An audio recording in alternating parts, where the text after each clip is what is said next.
Good afternoon, everyone. Thank you for tuning in with Alexandria Moje, your realtor, on our program of Let's Chat every Thursday at 1 p.m. And Orestes Cruz from All in One Mortgage. well, as usual, we're here tuning in with all of you. It's been a little while that we had not done so due to obviously the effects of Hurricane Irma, but we're back and with very important information for all of you guys. Regardless, we've been sharing updates of where you can get information for hurricane relief and other stuff. But, today we have an important topic, and I'm sure that many are out there are asking the same question, what are the effects of Irma's on Florida's real estate? So, let's start maybe Oreste from All in One Mortgage can give us a little bit of an insight in regards to what's happening maybe with the interest rates. If you were about to close, you had locked an interest rate. What's happening with that, Oreste? So pretty much, thank God, interest rates haven't changed.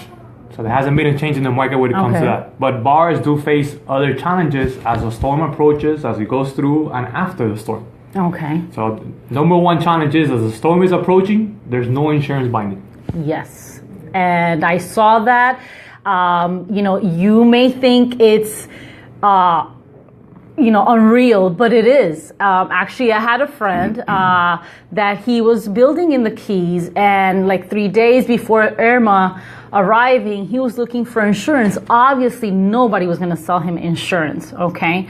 But yes, that's one, definitely. So in the financing world, no insurance, no financing. We can't close. At that point, we have to hold off on closings until the storm passes and until we can actually bind an insurance. Now, as the storm is passing, we all just went through the experience of being without light, whether it was 1 day, 3 days, 4 days, 10 days. And even though, for example, All in One was able to open right away, we did have a lot of vendors, appraisers, inspectors, realtors, buyers that didn't have electricity. They couldn't submit conditions, provide information. So you don't have no pressures from anybody, right? No. Especially us as realtors, because we're the ones that pressure and pressure and pressure. But I think this is a situation that everybody tends to become one, right? Yes. And be, understandable of the situation that's going on, especially for the people of the Keys. They suffered lots of damages. I mean, we have to be grateful that for us, nothing happened. Maybe a couple of trees, but nothing compared to what these people are going through. Definitely, like Oreste said, and especially realtors, you have to be patient. Buyers, do not blame the lenders, do not blame the title companies, because everything right now is delayed. That's one actually of the effects of the hurricane on real estate for Florida, is that there's a delay on the transactions. There's a delay for the closings, correct? And the most important thing is communication. I, as a lender, I haven't had the challenges of anyone complaining or being mad. I think everyone can understand that once there's a disaster that goes by, then we have to kind of get back on track. Information is key. So as a loan officer, the most important thing is to pick up your phone calls and say, hey, we don't have electricity, or we're still waiting for an appraiser to get electricity, for an inspector to be able to go out to the property, or anything else that goes through a transaction. As buyers, realtors, and anyone involved in the transaction has information, they feel more comfortable. So let's say I was supposed to close that week. I had locked, sorry for that. I actually forgot to put the forwarding calls. I'm so sorry. I hope they don't call. It's like they sense when we're live to call us. But anyway, so what happened with the interest rate? Does it get delayed? If there was a lock, because I don't remember what you said. Well, if there was a lock and it expired. If there is a lock and it expires, remember, locks are nationwide. Okay. So we're thinking about the secondary market. They're not considering Florida itself. Okay. Every lender is going to make a different decision. We as a lender, what we look for is not to affect the buyer. So in these cases, we might cover those extensions. We might pay a re-inspection fee. Apart from rates, as we were talking about, all of these properties that are about to close that just went through the storm, if we had done an appraisal prior to the storm, we need to re-inspect the property post the storm to make sure it's still in good standing. Okay, so you said the inspection, who pays the inspection in that case? Generally speaking, whenever there's a final inspection required on a file, it's paid by the borrower if you're in the middle of financing. Okay. At All in One, we will pay for the buyer, and we have done so for the files we had in file. Okay. even sometimes we close transactions. Okay. And if we recently closed and that mortgage hasn't been purchased in the secondary market, then we still have to reinspect it as a lender. And obviously, we cover the cost. We're not going to contact a buyer that already closed and tell them he has to pay Correct. I mean, and for plus his all the house. stress that is they're going through. So Exactly. basically, one of the things that we're saying, and just to recap, one, there are delays on all transactions, Yes, on the closings. Okay. Then one of the second effects that we can determine that we're having with the effects of Irma is buyers in a transaction can find an excuse to maybe get out. And why is this? For example, as a real estate agent, I can tell you, if I have a contract, with a buyer and they already did their inspections, and God forbid, some barrel tiles of the roof came out and a little bit of water came in, depending on the contract, obviously, they have the option to give the seller the opportunity to make the claim, yes. right? So they can fix it. But again, depends on the contract, because in the contract says that, in case something of this nature occurs, they have until X amount of time to make these repairs. Now, if this time passes by, and right now I don't remember exactly what are the time frames, but I will post it afterwards. The buyer says, you know what, I just don't want to wait no more because it exceeds the time, they can get out of the contract, okay? And they're entitled to their deposit. But again, this is an excuse sometimes. If a buyer wasn't sure that they really wanted that property, they can say, you know what, it has too much damage and I want to get out of the contract, and it becomes an issue. It also can be for the opposite side, which is the seller, because the seller can say, you know what, I have an opportunity to benefit from the proceeds of the insurance claim, and they can just delay so the buyer can get tired. So it's a balance. Either or can use the excuse and the deal can fall off. It's really up to us as real estate agents to guide our buyers or to guide our sellers and let them know what's the right move to make, right? Definitely. Right. And we're lucky here in Miami to have not received any major damages. Most of the inspections we've done, the worst scenario was a fence down. Oh, So yeah, exactly. no complications to property, thank God. But we obviously know the keys were completely destroyed. Totally. And, I would add to this, especially for homeowners, for future reference, and for investors. Yes, investors as well. Just I mentioned at the beginning, there were people that had not purchased a insurance for the property. You can be an investor and have your property free and clear, but I don't think it's worth risking an investment of $200,000, $300,000 for not buying insurance of maybe $2,000, $2,500. Worst case expensive. I mean, it's normally much less than that. It's much less than that, yeah. But I'm just being a little exaggerated, just to give you both sides. But you live in Florida, you don't know what time one of these events can occur, and you're about to close. What happens if you were going to profit as an investor from a property that you're flipping? You're making $100,000 and you didn't want to invest maybe $1,700, $2,000 on your property. Come on. I mean, that doesn't make sense, people. So, keep that in mind. Even if you're an investor, even if you're about to close, you don't know, and you're in hurricane season, make sure that property is secured with an insurance, correct? I would agree. Now, the other thing is landlords and tenants. That's another situation, as a tenant, if your property where you're living suffers damages, it's going to be up to the wording on the lease agreement. What happens if there's damages? Is there a way that the tenant can get out? Our advice is go back to your lease, read all the wording there, all the details to see what is your situation. If it's a really bad situation, if you can get out, or if the landlord, has a prudent time to make the arrangements to fix the property. No? Yeah, definitely. So, I mean, what else maybe would you say that? From the mortgage industry, it's important to mention programs that work within this process, or whether there's any damages to property. So one of the number one programs is the 203K renovation or the home style renovation mortgages. Those are programs that allow you to refinance your home, Okay. or even purchase a home that needs repairs. And through the mortgage, you can acquire funds to be able to repair the home and put it in living condition. Now, another program that is hard to hear about is the 203H. It's another FHA loan, Correct. only used for presidential declared disaster areas. And they allow 100% financing. Really? Now, Miami is not a presidential declared Oh, okay. disaster area, but the Keys are. The Keys, okay. They're very so, close hey, by. Okay, so that's So- great news for the people of the Keys, right? Yeah.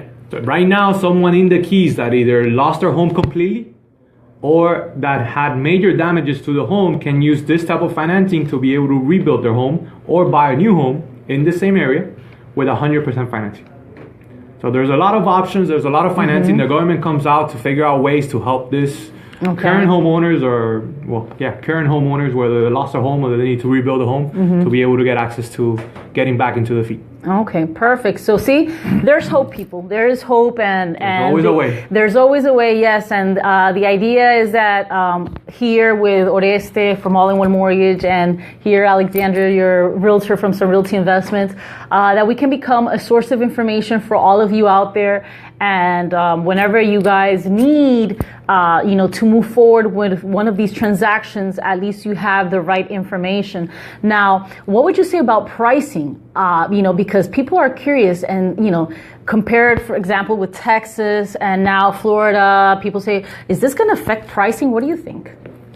We're in a state that has, or in a city that has a lot of investors.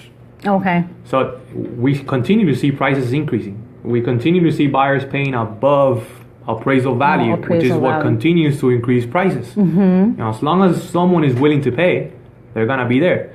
Now, South Florida and us in Miami, we really didn't suffer any major damages. No, we didn't. I mean, I'm not saying the Keys didn't, but compared to Texas. In Texas, people lost it all. Here, we got a fence and a couple of trees. We were out of light for, let's say, a week. But our homes are, it's that construction. Construction of a home after hurricane has been much better. All the codes we were talking about, codes of construction. We still haven't been tested, really. And that was something I kept hearing in the news, was that, if the hurricane really comes through and the eye comes through Miami, we're going to test how is our construction nowadays. I don't think I want to test. Today. I don't want to go through that test. We don't, but that's what we were. That was the speculation back then when we thought the eye was going to come by. The moment it misses, that's one of the reasons we have so much. It's something that you're saying about the eye. I, for example, lived in the area of Homestead, and I was pretty scared. I left as soon as possible. I went to Virginia where I have family, and it's a very scary feeling to know that you're leaving and you don't know what you're going to find when you come back. I've never had that sensation before, but one of the things, looking into the positives and the negatives and applying it to new construction here in Florida, I believe that new companies like GL Homes, if I read last night, they're building their properties or their homes to sustain winds of 175 miles per hour. So if you compare that maybe to previous old properties, building codes have improved. So this is an encouragement. If you're just still in the process of looking for a home, maybe you can analyze, okay, what are the ups and downs? If I buy an old home, yes, I'm going to have this, that, or whatever location. But if I buy a new home, maybe my new property is going to be up to code, and you do live in an area that you don't know when hurricanes are going to be passing by. So this is going to be make you feel more secure. Definitely, correct? Definitely. So, I mean, just to recap again, one, transactions or closings are delayed, right? And as Oreste said, all-in-one mortgage, depending on where you are in the part of the process, they can cover a reinspection, depending, yes or not. It may apply depending on the case. Correct? If you're already under contract and we're getting ready to close, it's fine. We'll pay for the reinspection. Okay. If you're a new buyer and you just came under contract after the hurricane, the appraisal will be done post-hurricane, so we'll know exactly what we're dealing with. Okay. Two, definitely buyers and sellers can find an excuse to get out of a transaction. Yes. Make sure you go to your contract or to your real estate agent so that you can read again and go over the agreement, the terms. And then also, if you are a tenant, also go to your contract and see what is the situation in case there are damages and how you can come into agreement with your landlord. And then ultimately, one of the positive things is that if you are a buyer, definitely there's building codes being improved, year through year, and especially in an area like Florida. If you're buying and let's say you're the seller, all of a sudden says, oh, you know what, I want you to pay that deductible because, you're getting the property for a good price and it was not my fault that this hurricane came by. Well, you know what? That's going to be a point that your real estate agent is going to have to help you to renegotiate who's going to pay that deductible. One of the maybe solutions that I would come up with if I'm your real estate agent in that case and I'm trying to help you, and, obviously it's nobody's fault. It's not the seller's fault. It's not the buyer's fault. Maybe 50-50 would be probably the fair thing to do, right? The fair thing to do. So I throw that out there. Maybe it helps, maybe not, but it's just there, okay? Yeah, as a buyer out there, look for opportunities as well. We are right now in a market that's kind of slow. Yes. People just went to the hurricane and they're kind of relaxing before the start. So if you're a buyer out there, now's the time to be aggressive. Yes. Less competition to present offers. So perfect get point. out there, look out for the property, present the offer right away.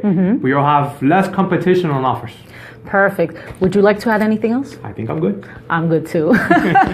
Well, it's a pleasure. Every Thursday, do not forget, guys, here we're going to be bringing fresh information for all of you. And I hope that all of you that are out there, I saw last night in the news, according to FPL, I think there were like 10 people in Miami-Dade still without light. Hopefully these people get your energy today and be patient.